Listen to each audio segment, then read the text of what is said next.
There's a federal law that says Native American children who are removed from their home should be placed with their relatives or tribes. The idea is to stay close to their culture.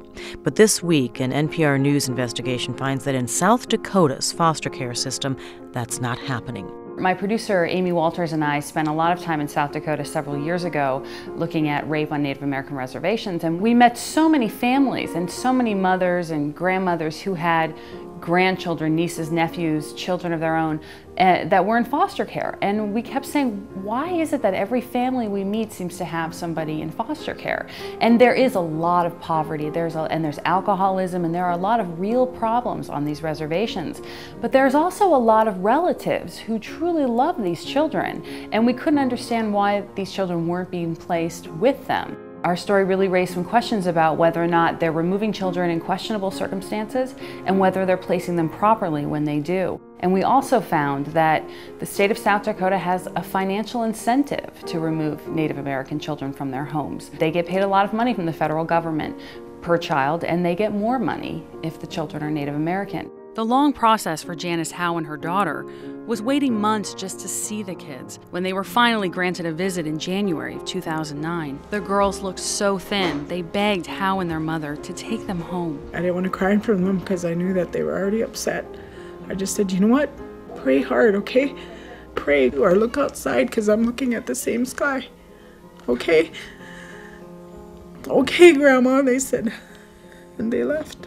It takes a toll sometimes when you sit in living room after living room after living room listening to people cry about their missing children. And you're up against a very, very powerful South Dakota department.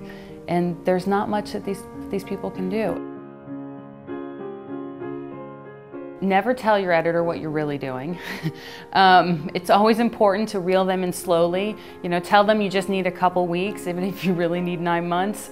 And then after a couple weeks, be like, no, it's really good. This is what I have now. And just kind of, you know, reel them in until they think it's their idea that you spend 9 months on a project. Finding the next story is always the hard thing. But you have to, I find if you go where your heart is, if you go where your passion is, if you just look around the world and say, what upsets me? What do I think is just not right? What is bugging me about the world? And just say, I'm just gonna like do a little look. I'm just gonna peel back a little bit and take a look at why this is this way.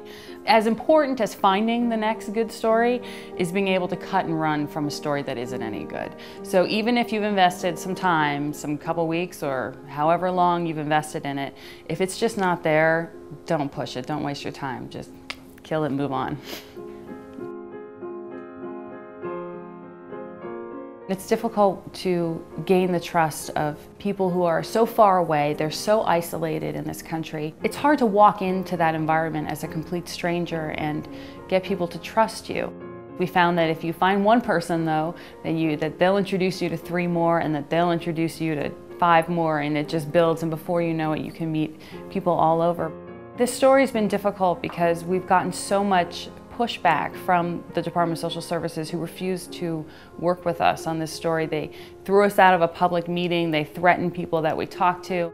A week before this story aired, the governor's press office put out a press release saying that whatever was coming down the pike, this is a liberal story from a liberal news organization that's attacking our state, and that the reporter, me, was a native of San Francisco. It bothered me only because we weren't talking about why the state was forcibly removing Native American children from reservations. We were talking about me and my news organization. And that's what I want to tell young journalists today, is that it's different now, and it's tough, it's brutal. And you have to stand out there on the gangplank all by yourself and defend your story.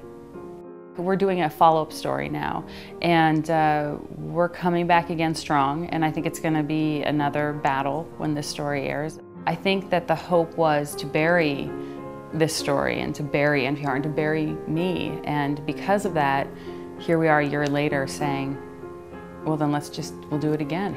We'll do another one.